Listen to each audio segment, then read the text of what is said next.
Hello Hasbro fans and welcome to another Star Wars action figure review.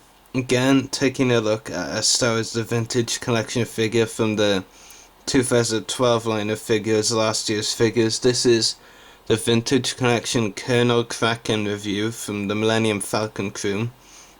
This is from the Blu-ray deleted scenes wave. Quite frankly, I'm gonna be honest right from the bat, this may be the most, I don't really know what to say. I mean, how try not to put this house, most generic of the waves, so to speak. I mean, not, if I was to point it mildly, I might say boring, really. As let's face it, he's really just a rebel general with a different head sculpt, and really my problem with it is the head sculpt, and we'll get to why later in the review. But first of all, we'll take a look at the packaging. So as you can see, there's the image of Colonel Cracken there, and that image, very vital. I'll show why later in the review. Then Kenner logo down there, the Darth Maul promotion there. Yeah, that very important. Then there you've got the Star Wars Return of the Jedi logo and Colonel Cracken Millennium Falcon crew. Back packaging, UK packaging. So yeah, just go straight to the figure.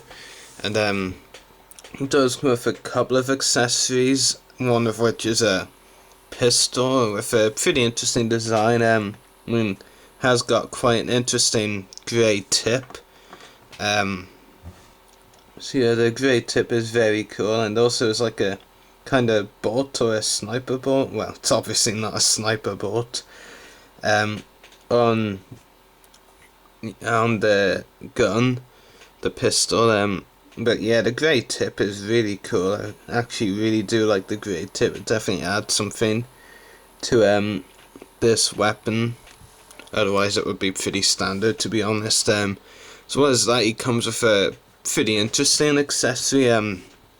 Now, I haven't watched the deleted scenes for a while, so I can't be absolutely certain, but I'm pretty certain about this, that in the deleted scene, Colonel Cracken mans a cannon to shoot at Imperial starships, I guess, TIE fighters maybe, and basically mans a cannon. It's obviously much bigger than this. If they wanted to put in the actual cannon, like, it wouldn't fit in the packaging, but so Hasbro did do something interesting, throwing in a scaled down version, but still a pretty cool accessory to include version of the cannon. That is really cool. I definitely like the design of the cannon. It's definitely very unique, and I really like it. It's very easy for the figure to hold as well. Presuming you know how to how to get the figure to hold it right. I mean, first time I tried to get him to hold it, for some reason I thought you were meant to get him to hold this bit, but really, as I should have known first straight away, this is where you place in the figure's hand, as so. So yeah, that's a really cool accessory, very unique, genius idea. Ingenious, I really should say. Genius is being a bit too praiseful, by Hasbro to include that. Anyway, moving on. I do have problems with this figure, severe problems, really. As I said before, he really is basically a generic rebel in terms of, the clothing, the gear. The head sculpt is what really is supposed to stand out about him, but there's just one problem. It's not an accurate head sculpt, not by any sense of the imagination. If you look at this image here, you can tell just by looking at the figure, and I'll actually zoom in now for a better look, so just bear with me. You can actually tell really that it's not all accurate. I mean, there's not really that much resemblance. I mean, maybe in their hair, but the facial details and other things, just, it's not, I'm just telling you, Hasbro, they went and created their own, for all intents and purposes, Hasbro may well have created their own, head for this character, because to me, I don't even see any resemblance. I see a slight resemblance, in the hair. The way, it's a bit missing around there, where my fingernail is. And this figure has it as well, around there. But aside from that, there's not really that much of a resemblance between the heads of the character in the picture and the figure. I mean, especially because you can see he's got a bit of facial hair going on, and Hasbro, didn't include any facial hair.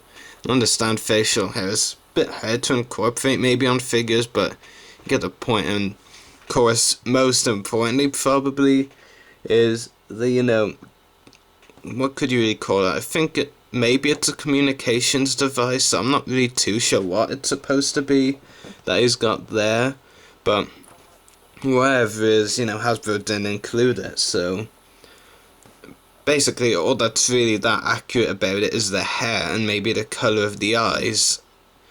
Other than that, really, there's not really much of a resemblance, to be honest, and that does lose a couple of marks for me, I do have to admit. No, I mean, pretty much with figures, the heads, face sculpts the most important things of figures, really, in my opinion. So really, I think, I mean, maybe like they got some concept art or something and it showed in a different way, and that's understandable why they messed up, but it's just not all accurate anyway, really. Other than that, I do have to admit the detail is pretty nice. I have to admit though, when I saw pictures online, I actually thought this, shirt thing with the badge on might have been removable, but no, it's not. In fact, that's actually another thing. I'm just looking at the figure again now and it jumps on me. It's not actually that great after all. Look, if you actually look at it, the clothing between the character and the figure don't match either. And that is just weird. I mean, the most obvious non-resemblance is the figure has a collar. The character does not. There's no collar on the character. It's just really a plain shirt. If I I don't really know. It's like the character has a shirt with another shirt, but a differently weirdly designed shirt on top of it. That's well, it's bizarre, but I actually do have to correct myself on it. Not just do Hasbro not have the head right, they don't even have the clothing right. Merely, if I do have to give Hasbro credit on one thing, I will say their clothing is better, because the clothing on that character, it just looks weird. I mean, I know they don't have more promotional stickers covering some of it, but it's just weird. I think I'm at a loss for words to describe it really, but all I know is just Hasbro didn't really incorporate a lot of what we actually see there. And don't get me wrong, the colouring, like they get the colours of everything right on the figure, but other than that, they haven't really got much. In fact, I'll just zoom in on the face sculpt. If I do have to say one good thing, it's that seeing as Hasbro really in many ways went their own way with the figure, really, it does give good potential for like using this figure as a custom character and a stop motion, made up character, and that's actually what I'll be doing with this one. I'll use him as a character in my stop motion, but like give him a different name and all that, if you get my meaning. Yeah, it's just bizarre. I mean, there's not really much resemblance between the character and the figure in question, and I'm gonna have to take marks off for that, Hasbro. But then again, if it does turn out that there was some concept art and Hasbro based on that, and the concept art really wasn't actually how it looked like, then maybe give some of those marks back, but I really doubt it's to do with concept art or anything like that. In fact, it's an actual still from, movie release, even though, like, it was a deleted scene, of course, but you get what I mean anyway.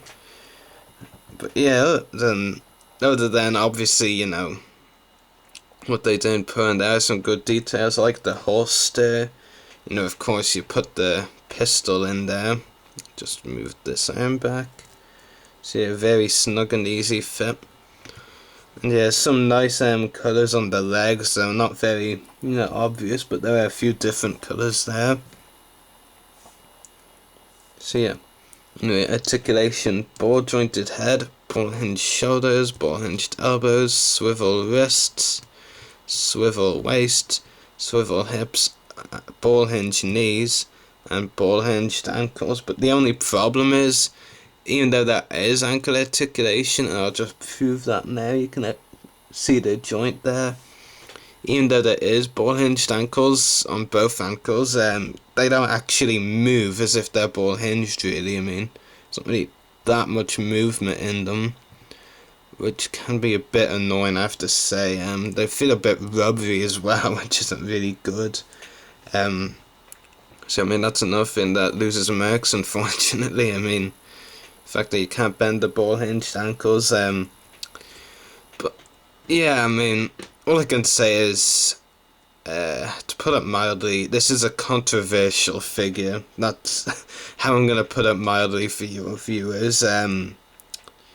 It's not an awful figure, and in its own way, it is kind of cool and unique, but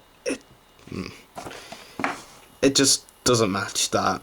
I mean, you see, that's the thing with me as a collector. I want my figures to be exact representations of what we see, whether it be from the original trilogy, the prequel trilogy, the Clone Wars, the expanded universe. I want it to look like what we saw in wherever it appeared in. That's kind of what one of my problems with the Clone Wars realistic figures as well. They're not how they appeared on the show. If we're referring to a lot of the characters from the Clone Wars that only appeared in the show. But it's interesting. It's not an awful figure by any means, and I do think you should purchase it.